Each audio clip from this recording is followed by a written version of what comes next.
Hey there, I'm Rachel Ehring, and you're listening to the Top Music Piano Podcast. Get inspired as we discuss creative resources, trends in piano pedagogy, ways to grow your income and streamline your studio, and new ways to engage your students each week. If you are a teacher who wants to go beyond the method books to create an innovative studio that fosters lifelong music makers, you've come to the right place. Hello, piano teachers. I have a really special treat for you in today's episode. My guest is a truly beautiful soul who has had a long career as a pianist and composer and also has done amazing work in music therapy and music education. If you have never heard of Robin Spielberg, you are going to want to check out her sheet music and YouTube videos and other resources after you listen to this interview. Robin Spielberg is one of America's most beloved pianist composers. With an impressive tour schedule and hundreds of thousands of recordings sold, this Steinway artist has been winning the hearts of listeners around the world with her compelling melodies and sensitive piano techniques since debuting her first recording of original solos for piano, Heel of the Hand. A prolific composer, Spielberg has 24 recordings to her credit and appears on over 40 compilations around the world. Her discography includes albums of original piano solos, arrangements of American standards, original pieces for piano ensemble, recordings for the holidays, a CD of American melodies, and a CD of lullabies. Robin Spielberg is represented on tour by Cossin Talent. Here's my chat with Robin Spielberg. Hi, Robin. Welcome to the show. Thank you so much for being here. Can you introduce yourself to listeners and tell us a little bit about your piano career? Sure. I'm Robin Spielberg, and I have been in love with the piano since I was a small child. I grew up in a household that really appreciated music, all different kinds of music. And music was always playing and on. My mother always singing, my father always whistling. My sister and I were both very fortunate in that our first piano teacher was an extremely creative individual, stay-at-home mom, who loved Broadway as much as we did. And so in addition to teaching us all of the wonderful, exercises and the classics from, in the canon, she introduced us to how to arrange, a Broadway show tune. That was kind of how the dessert of the lesson was set up. I really thought that all piano lessons went like that. It wasn't until decades later that I compared experiences with colleagues, and I realized how unusual that was, that I was taught how to arrange a song when I was 7 years old using chords and numbers. Yeah. So did you have the melody or were you playing by ear? What did that look like? Well, we had, my mother didn't drive, so it was always this very big deal that we would get on the number 52 bus from Maplewood, New Jersey to Irvington to a store called Major Music that sold sheet music. My sister and I would both select different, what you call the vocal selections of the score. So say they were, a score like, South Pacific or My Fair Lady or West Side Story, something that had 15 songs in it. There'd be like 8 or 9 songs highlighted. And the vocal selections had the melody line on top, what the vocalist would sing, chords above, and then 2 lines below, which were piano accompaniment. So if you were accompanying a singer, you would do those bottom 2 lines. Our teacher taught us how to look at all 3 of those lines, in addition to the 4th line of chords, and use the entire sheet music basically as a map for how you would go about improvising on the piece. I would think it's the most valuable thing I've learned in all of my piano lessons, because it led to a very solid, profitable career in piano rooms and hotel lobbies for 12 years in New York City, where this was really the required skill. So all of the folks who were very well schooled, whether that be Juilliard or Mannes School of Music, or wherever they were going to conservatory, certainly their chops were far better than mine. But this particular skill of someone saying, "Can you play Moon River? Can you play something from the Broadway musical I just saw, Phantom of the Opera? Can you play something?" All I needed was the chord pattern, and off I was able to do it. So that was really, because no music was allowed out on the piano desk. So that was really the required skill. And it really framed my composition style eventually because I loved classical music. That's what I was being really trained to do. But I do have a strong love of a strong melodic line. So my own compositions are melodic, but within a classical structure, combining those two worlds, really. That's so interesting. I've never heard of a teacher doing that with students, but I can see how valuable that would have been. Yeah, I mean, I would say that she was not she's still living. Her name is Rosemary Zito. And we're friends on social media. We write each other now and then. I don't even think she realized how valuable that was. But I remember going to community theater where she would play Adelaide and Guys and Dolls. And I just thought, oh my gosh, my piano teacher is a superstar. Like I was just so impressed with her. And my father worked in New York City. And he, like many people in Maplewood, New Jersey, in the suburbs, took the train every day to New York. And he would come home with the vinyl recording of whatever new Broadway musical had just opened. He'd buy the vinyl when it came out at Colony Records, and he'd bring it home. And we would gather as a family and listen to it after dinner over and over and over. And it really wasn't until we all knew every single note and every single word that maybe we would get tickets to that show. And I thought that that's how everyone operated. Everyone who went to the theater already knew all the words and all the music. Apparently not, but we really studied everything before we went to go see it. It makes it more fun. It was so much fun. And then, I remember seeing a chorus line when I was 13. That was life-changing. And then getting the sheet music for it. It was just, as I said, it was the dessert. So when I was really struggling through some difficult Rachmaninoff or a difficult Chopin etude, I knew that if I mastered it enough, if I did a good job, I would get to have that, dessert at the end. So it served me well. That was the first teacher, really, all during my elementary school years. Wow. So tell us a little bit about what your career looks like today. What are you doing?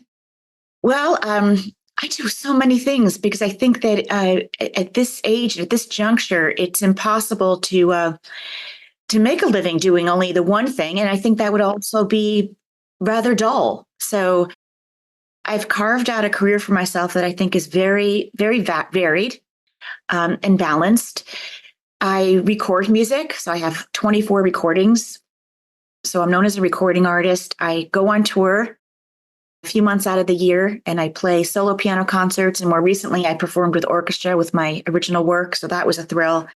I've often gone out with small ensemble as well. For a few years, I was touring an album that came out in 2009, 2010 called Sea to Shining Sea, a tapestry of American music. And it was music from the Civil War to the Gold Rush. And so we did this really fun show. It was cello, piano, violin, vocals, guitar, and some storytelling and historical history content that kind of went along with the music. It was really fun. So I do that. I publish my sheet music, run my website. I am a partner in Cossin Talent, which is a small talent booking agency that I run with my husband. And we have our own small record label.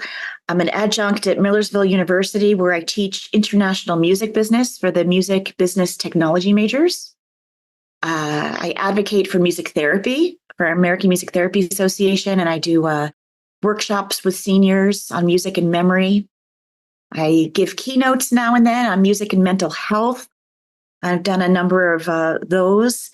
And one of my favorite things is to go into nursing homes and retirement communities and do a music and memory workshop, which is always very, very gratifying and very much appreciated. And I give master classes at the university level for overcoming performance anxiety, help get kids ready for their juries and their auditions, because that's not something that's necessarily taught. So it's a mix of a lot of things. And I'm always mentoring one or two people in this business. So it's a nice, varied, career. The summers are a little more quiet. I can work on, I live stream every week. I've done 247 of those. It started during COVID. That's why you see the pretty set here. Your listeners can't see it, but it's this pretty set that we live stream on most Friday nights when I'm not on tour. And we do my husband produces it, and we do a different set of cover songs based on a theme, and people tune in from all over. So it's busy, right? Yeah. So I heard at least 24 podcast episodes in what you just said. Like we could do so many different topics, but we're just going to hit a few. Yeah. This last year I became master gardener. So I've been busy volunteering in different gardens. I think gardening. You have time for a hobby too, huh? Well, I love gardening. I actually write a lot of music in the garden. So I think does double duty there. Away from the piano? Yeah. Most of the things I compose now are away from the piano, interestingly enough. When I first started composing, I was always at the piano. I don't know if you know this, but Rachmaninoff apparently once said that if you only compose at your instrument, you will only compose as well as you play. Interesting, right? Yeah. I could dream things up in my head that I can't play or that are too hard for me to play. Yeah, that's so interesting. Because I think I feel like if I tried to compose away from the piano, and I'm not a composer, I feel like I would limit myself. But you might be right. It might go the other way. Yes. You might hum a melody line and then say, and maybe I can't play that thing. Okay. I eventually will be able to. But that's a good case in point. Some of the orchestra music was some things were too hard for me to play. And I kind of had to learn it because I composed it first. So I think that's a good idea, actually. And it became a necessity because of all of the travel on airplanes and being in hotel rooms and being away from the instrument. It was too much of a luxury to think that I could possibly have that kind of time always at the instrument to write. So a lot of my projects happened away from the piano. I'm curious, do you use pen and paper or do you write at the computer? I sometimes have a notebook next to my bed. I might dream something or think of something and I do a shorthand. I'll do like a little shorthand or I'll just write 5 lines and little notes to remind myself. I also love having my iPhone because I'll put on voice memo. Oh, yeah. Sometimes when I go for a walk, I think of something. Because when we're walking, like I said, you're gardening, you're reading, your mind is open. You allow that flow to happen, right? You kind of it's that dreamy kind of place where you want to happen. If you push it, you work at it, sometimes it doesn't come. But if you're just open, you're doing something else, that gateway kind of opens. So it's great having the voice memo feature. And sometimes my phone is filled with me humming. Different voice memos for little tidbits and ideas. Sometimes they're just phrases or, how to tailor a particular line that I was working on. Yeah, that's a really good idea. So you are truly a concert pianist. That's what I'm trying to say. I'm a concert pianist, but, I don't really play what was considered concert music. Right. You're playing your own repertoire, right? Your own compositions? I'm mostly playing my own repertoire. I mean, now and again, I do get calls for, to do a holiday show, for example, right? So my arrangements of Christmas, Hanukkah, winter songs. Sometimes like I'm booked through the whole week of Valentine's Day. So I have a program called Moonlight and Love Songs. So in addition to my originals and some stories about those pieces, people are going to want to hear my funny Valentine. They're going to want to hear, some of the really romantic, as time goes by, songs of our time. So those are also incorporated into the show. Original renditions of different of popular pieces. I did an album of Broadway. As I mentioned, I did one of traditional Americana, 3 albums of Christmas, one of Hanukkah, several solo piano originals, several instrumental originals, orchestral originals. So it's a pretty big mix. Yeah. So interesting to hear your stories and about all the things you're doing. In addition to playing the piano, you're also a speaker and you have an incredible TEDx talk on YouTube. I think that might be where I first found you, actually, was your TED talk. Can you give us kind of the Cliff Notes version of it and the events that changed your life? Sure. Well, first of all, thank you for watching that TED Talk. I am just floored with how many people have actually seen it. It's a crazy number. It's almost like 500,000 or something now. When I was asked to do that I applied to do a TED Talk. That's what you have to do. And I applied, my pitch was a different topic. And when I went through the second phase and I was talking to one of the judges, she said, I think that your real talk is this story. And I said, I don't think I can tell that story. It's very personal and somewhat painful. And I'm not sure I can get through it. And she goes, well, that's the indication that, you kind of, and it was really smart that she said that, because I've always, I like to think that I live with that whole idea that you really, to have a rich, fulfilling life, you need to, walk in the direction of the things that scare you the most. Right. So I gave it some thought, and I ended up doing this talk, which is called The Transformative Power of Music. And it was prompted by my experience in becoming a mother. And it was not the typical experience, and it wasn't the expected experience. It was kind of this difficult and horrible experience. I had premature twins born at 23 weeks, 5 days. And that was after being in labor for 11 days in the hospital, trying to stave off the birth. So I was on medications where I literally could not move. I could only bat my eyelashes because we were trying to not have contractions, right? Keep the babies in.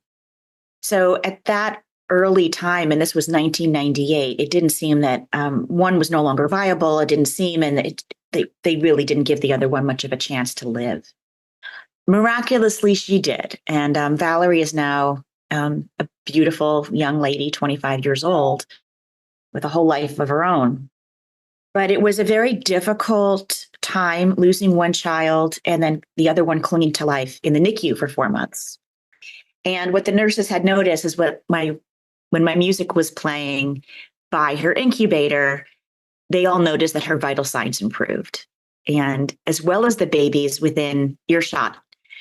And I found that rather fascinating. I understand how people have preferences for music and all of those things, but this was a very premature baby whose eyes weren't even open. And it couldn't have been a musical preference. Like, what was happening physically? Like, what was music doing in the brain? I became very curious. And so I did a deep dive into some research, and I'll let folks listen to the talk for more info, but I did the deep dive on the research and discovered exactly what happens to our brains when we listen to music and how important it is to our well-being and health. And it really changed my attitude about my musical career, because up until then, it was all very performance-based, where I would play music, people would enjoy it, applaud, and then I would leave. And after learning all of this, I felt that music could really be used more as a service. And that became more of my commitment going forward. Yes, I still love doing concerts. I still will tour an album. But whenever I'm in a town that will give me the opportunity to do this keynote, this talk, and give people some information on music in the brain and music and wellness and how we can all use music to help with our anxiety and to help us navigate the difficulties in life, I will do that. If there's an opportunity for me to go in and, help some patients with dementia feel more like themselves by, triggering memories in the listener by playing music from yesteryear, I will do that. And since I've been doing that kind of music service work, I think I've been more happy and balanced and less fretful about career things that don't seem to be as important. Yes, I got goosebumps when you were telling that story of the effects on your little premature baby, because I agree, music is so powerful. I don't think we even know all the ways that we're affected by it.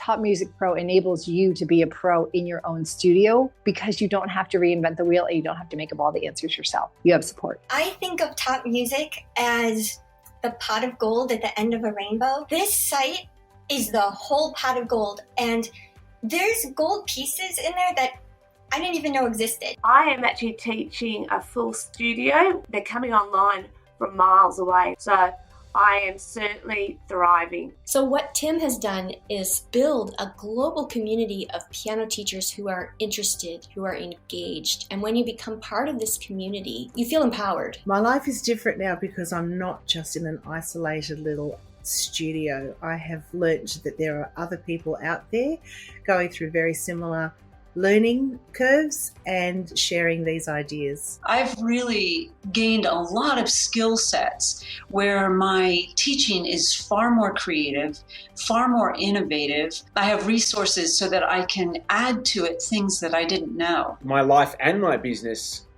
are different now because I have the three things that I really wanted: less stress, more money, and more time. It's going to be fun. Like, I got excited about being a piano teacher. It's revolutionized everything that I do. I think I've become a more thoughtful teacher, a more organized teacher. The quality of my teaching has deepened. I feel like I can do this. I feel a sense of hope. I love the creativity it fosters and the openness to thinking outside the box, and it's energizing. Joining Top Music really solidified that. Like, no, this is your career, and you can make a career out of this. That has really helped me be proud of what I do. It's made such a tremendous impact on the way I think about teaching. It keeps your mind open when you have so many ideas. My best win from being on Top Music Pro is just having a lot more peace of mind as a teacher and as a business owner. It just gives me that less amount of hours that I have to do with research and everything. It's a really good place to spend a few pounds, a few bucks a month. What you get from it far outweighs what you have to pay into it. My biggest win with Top Music Pro was increased student retention and increased income. I have a lot more confidence in how I'm teaching, and I have the resources that I need when I do have questions. I probably went from about 35 students to maybe like 65. I ended up doing 3 classes and I had a waiting list. If I hadn't signed up with Top Music Pro, I probably wouldn't have realized that teaching piano is a real job and you can build your whole career around it. I'm curious, with all that research showing how powerful music is, why do you think that it's not used more in medicine? It seems like it's very rarely used with these patients. Music in medicine has made huge strides. So I would say that since the year 2000, I have been advocating for music therapy, and I'm an official spokesperson for the American Music Therapy Association. When I first started and I told people that, they would say, "Oh, nice. What's music therapy?" People no longer do that. They say, "Oh, my granddaughter had music therapy when she had to have a spinal tap, and someone came in with a guitar to distract her. Oh, I used headphones when my teeth are drilled. Does that count? So they'll tell me these stories. And our own daughter benefited so much from music in her early childhood education. For her, she had short-term memory loss, the kind of thing you think about in older adults, but she had it as a child. Not good. Because how do we grade students? We give them information and they have to remember it, and then they have to regurgitate that on a test. And she could not remember the information. It was so frustrating. However, when I set all of her information to little ditties on the piano, to little songs, she remembered the songs, just like we remember the ABC song, right? And her grades went up. Very, very simple. And she wasn't the only one who benefited from this. I mean, the music teacher in elementary school thought it was amazing. And so we started talking about it with the other special ed teachers. When it became time to major in something in college, our daughter Valerie was a music major. She's a fabulous percussionist, specializing in marimba. And then COVID hit and everything fell apart. And she saw how my career, touring career, everything was canceled. She started to rethink things. And she ended up changing her major to a customized major, which was music and wellness. Music therapy, but just music and wellness. She went to a small liberal arts college, Lebanon Valley College in Pennsylvania. So she was the first person to graduate with that concentration. And I think now they offer it. From there, she studied, did some master's work at the University of Florida in Gainesville, where they have an arts in medicine program. It is world famous, this arts in medicine program. And it's not just music arts. How do we incorporate visual arts? How do we incorporate, everything, culinary arts, improvisational theater arts, poetry, writing, music into our everyday wellness regimen. And one of the things I talk about when I give a keynote is I remind people that when we're little, we all sing and dance and play. All of us do this. And, why do we stop? The only people who continue doing it are people who are going to major in it or make a career of it. But that's not the point of arts and music, right? So say you stop doing your sport, you're not going to become a soccer player. You're not going to become a basketball player or a runner. You still might run. You still might go on walks as an adult, but we stop dancing. We stop singing. We stop this kind of play, which is actually very, very healthy and a healthy way for us to process our emotions and experiences, and a very healthy way for us to communicate what we might not be able to communicate in words. And as verbal and talkative as I am, because I know I am, there is so much I feel I cannot express unless I do it musically. Yes, agreed. I was a very quiet child. I'm still pretty quiet. So I think so much of my expression comes out through the piano, my feelings, my thoughts. And when I'm sitting there playing, it's like I process things while I'm playing, I'm good for you. Good. And you know what, I learned a lot during the pandemic. People, people reach for that nostalgia. I mean, I went to my bookcase where everything on this music was dusty. I hadn't looked at it in years. I went back to the treasure trove of music that I grew up studying and working on that I hadn't touched in years. I went back to it to get those feelings. People went up to the attic and dusted off their clarinet and their tubas. And my husband took guitar lessons online. People went back to their instruments. I was selling sheet music like crazy during the pandemic. People went, I took piano lessons as a child. I think I'm going to give that a go again. I have the time. Tell us a little bit about your live streams that you started during COVID. I'm interested in those. Yeah, well, it really was for my mental health.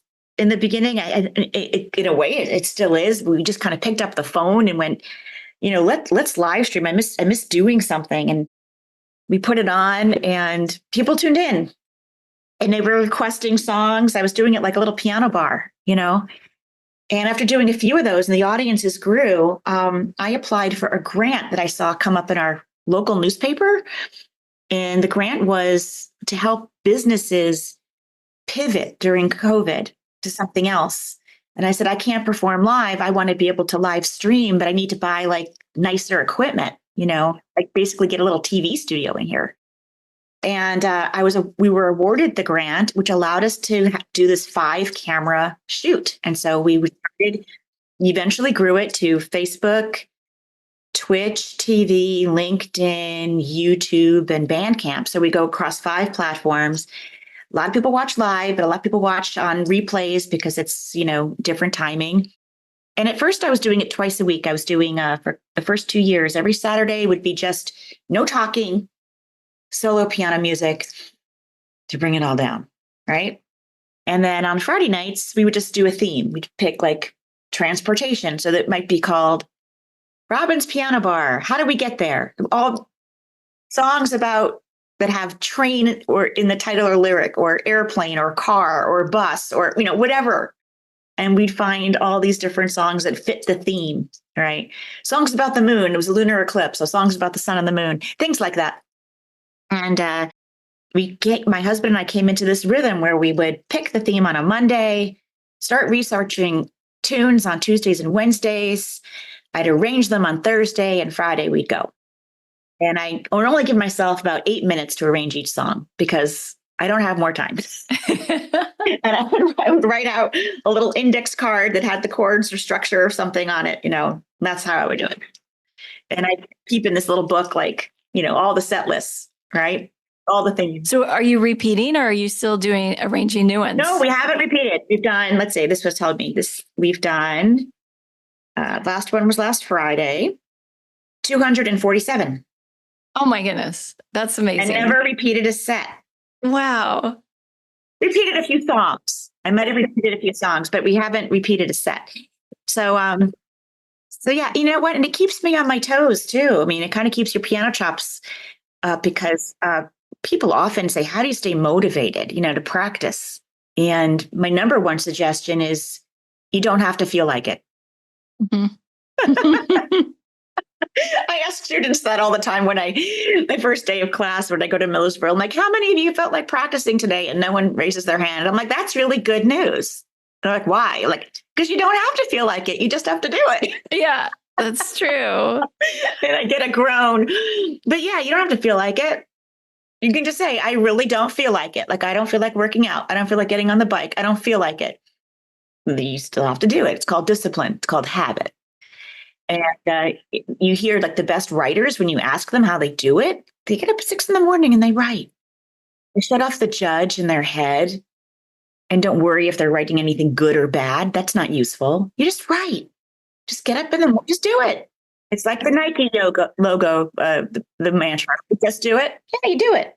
Yes. And teaching our young students that too, that you might not feel like it today, but this is discipline. You do it anyway. Right.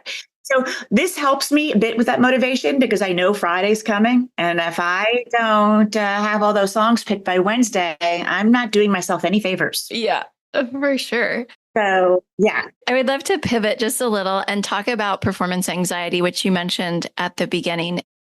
So many of our listeners are piano teachers and they're teaching, they might not be, concert pianists themselves, but they're teaching students to get up and perform in recitals and perform in. Oh, yeah. And you know what? The teachers get very nervous too. They get nervous not only for their students at recital, but sometimes the teachers might be playing a duet and with a student and they're nervous too, understandably so. Yeah. Do you have any advice for those teachers on how to help the students and also for themselves, how to deal with that performance anxiety? Sure. I can give a few tips for the podcast. Typically, I do a whole workshop that, takes an hour or two, so I can't do the whole thing here. But I think practicing with a little pressure on yourself is a great idea. One way you could put some pressure on yourself is right here, this phone. If I put it right here and I put it on the selfie mode and record, amazing how you will notice that your heart rate increases. Now, why is that? Especially if only you are going to watch. But I would recommend to students, go ahead, put on the selfie mode, all right? And record yourself playing. See if that makes you feel a little different, okay? Do it until you don't even care when that's on record. Do it until there's no difference between recording it or not recording it. Next thing, invite someone into the room. It could be a mom, a dad, it could be your friend. It doesn't have to be anyone who plays the piano. Anyone, who doesn't play the piano might even be better. And have them sit maybe 20 feet in the next room. They're listening to you, but they're in the next room. And slowly you move that chair closer, either with that person or the next person. You say, hey, I'm working on something for my recital. I want to see if I'm ready. You will find, students will find wherever there's a weakness in their playing, it will become instantly transparent when you add that pressure. Okay. You're only as good as that weakest link. So if you have a trouble playing a certain couple of measures, say, the ones you always rush through and hope your piano teacher doesn't catch you, you will fall down when that person's watching. So then that's what I need to strengthen. I have to make that weakness my strength. So it's a very valuable tool having someone watch you, okay? Because now you feel a little more self-conscious and you are replicating what the recital experience will be. I think that's what often scares students the most. Especially if they've never done a recital or say they just do it once or twice a year. They don't have practice at actually doing the recital. So we try to mimic what that situation might be like. Maybe now have 2 people watching, grab a neighbor. Maybe now your grandmother or grandfather is visiting. sit and listen. Maybe you can't do it that way. Maybe they're not around. They live miles away. Okay, FaceTime them. All right. Or do a video performance that you're going to send them. Something that puts a little pressure on the situation. So I think those are some useful, tips without getting into workshop mode. But a lot of that is also, very mental. And my main point when I'm doing the workshops is that we have only so much RAM up here. In other words, how much can we hold in our mind at the same time? You ever do those tests where you have to they give you 50 words and you have to sense what the words are, right? And you might remember 20 of them. Well, if I give you a lot of things to work on when you're playing that piece of music, there's probably not going to be a lot of room for, oh my gosh, how is my posture? Am I playing well? Am I going to mess it up? What does so-and-so think of it? Am I sweating? Can they see me sweat? Those self-conscious feelings and thoughts that make us not perform well, there might not be room for that. So in workshop, I give students other things to be doing in here. Those are things that I do when I'm on stage. I just don't have the room to think about the other things. There's too much.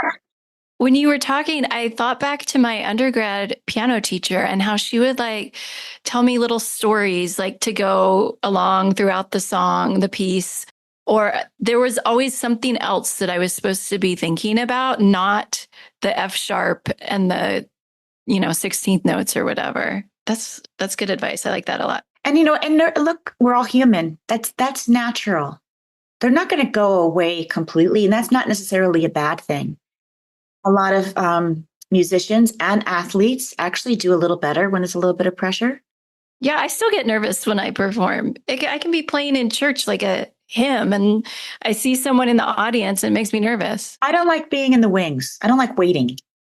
Like when they're introducing me and I'm waiting, I'm like, as soon as my butt's on the bench, I'm fine. But I just really hate the lead up to it. So before we close, I would love for you to give a little encouragement to teachers who are in the trenches right now. They have, a whole load of students who are, maybe some don't practice, they're struggling, whatever. What encouragement can you give to teachers who are listening today? Well, first of all, piano teachers are superheroes with our kids, in my opinion, because it is a very, very special craft. I can't really think of any other teaching method where there is a one-on-one, that special one-on-one experience. And sometimes it goes on for years, the relationship. It is so special. And students, we hear all about this. Attention spans are shorter. You're always competing against sports, or there's too many tests or too many things.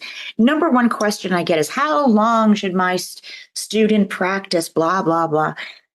Tiresome question. And so my advice would be, in fact, when I was on tour in China, I did a master class. Surprisingly, all the parents showed up. Usually it's just the students. But the parents really put the pressure on the kids in China, because if you get past a certain level of piano in China, you get into a better school. Okay. So there is pressure. And someone asked me, I had a translator, of course. The translated question was, how long should my son practice? And I said, how old is your son? And she said 6. And I said 15 minutes. The crowd went completely bananas, like they were going to kill me. I said, no, let me finish. 15 minutes before school, before the school bus comes, 15 minutes. 15 minutes when he gets home. 15 minutes before dinner. Dinner's at 6, 5:45, right? 15 minutes before bed. Anyone can do 15 minutes. We all have 15 minutes. Okay. That 1 hour is so much more useful than sitting for an hour or sitting for 2, especially at a young age, because there really is a lot to be said when you say sleep on it. Our unconscious brains are doing all kinds of work All right. So when you first get up in the morning and you spent 15 minutes on something, that student is going to come home and play after school. It's going to be better. It's going to be better than it was in the morning. And of course, the ones right before bed, that's going to be lands better. So when you get that pushback from the parents about how busy these kids are, if you give them that 15-minute scenario, it's really hard to fight back on that. Everyone's got 15 minutes. You just set that alarm earlier in the morning. Everyone's got that 15 minutes. And my daughter did great with that. Great. She would do her marimba exercises 15 minutes in the morning, and then she'd work on this, and it was great. She was never like for hours at the instrument. She just was a little ADHD and that she just couldn't really do that. And speaking of attention deficit, I didn't really have attention deficit growing up, but I had the HD part, the hyper part, and I just couldn't sit. I was terrible.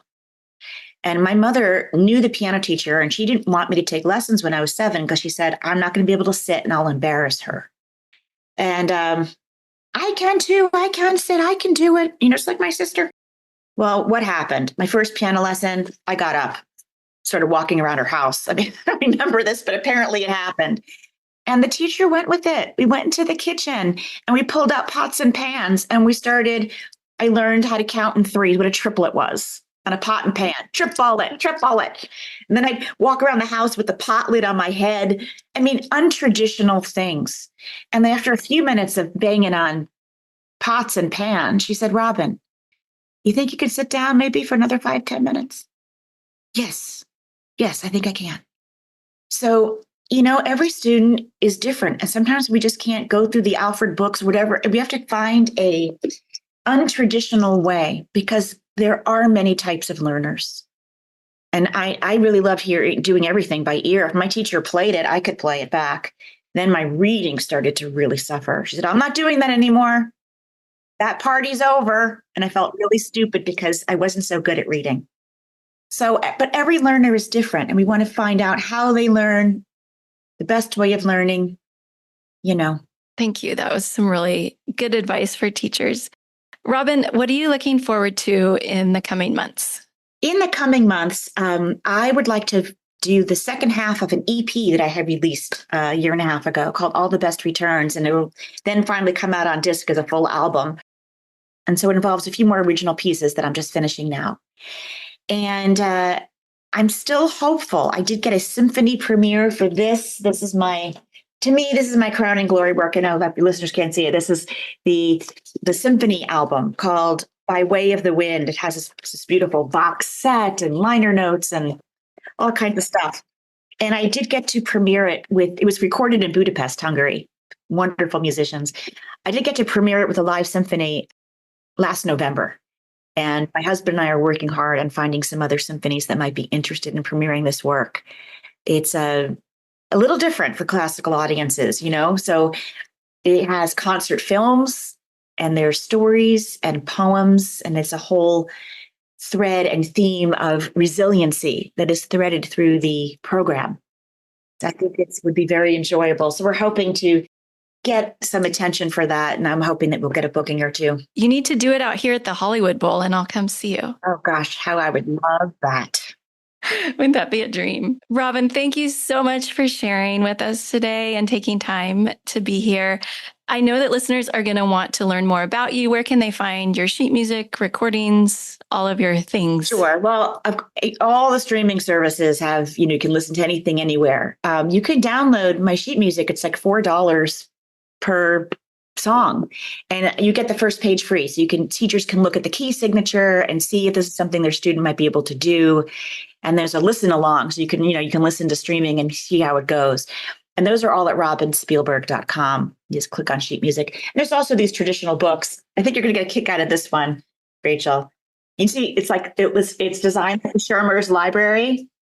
This is my classical reinventions, my arrangements of classical music by Beethoven, Brahms, Mozart, Liszt, Schumann, Schubert, Chopin, right? Strauss. And if you notice on top, it says Robinizations. I like that. Musical classics. So a lot of teachers are embracing that because a lot of the students say that's too hard or that's too boring. And so I just kind of reinvented them.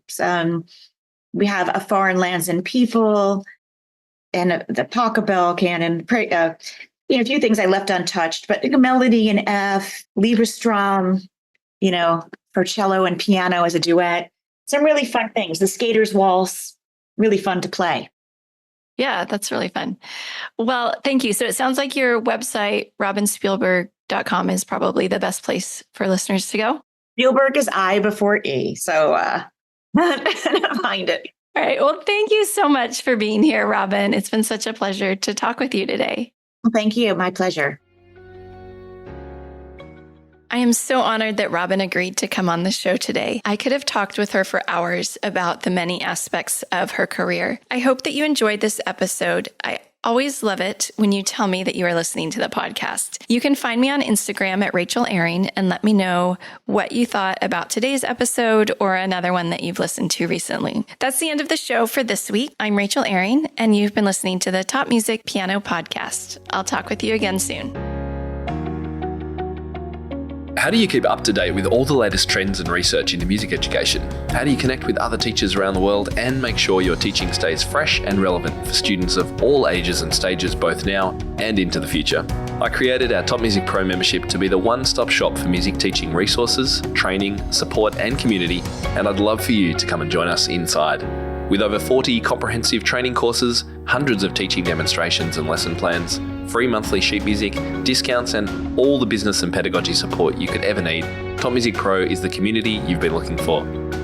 If you're ready to level up your learning from the podcast and join thousands of other teachers in our global network, head over to topmusicpro.com today.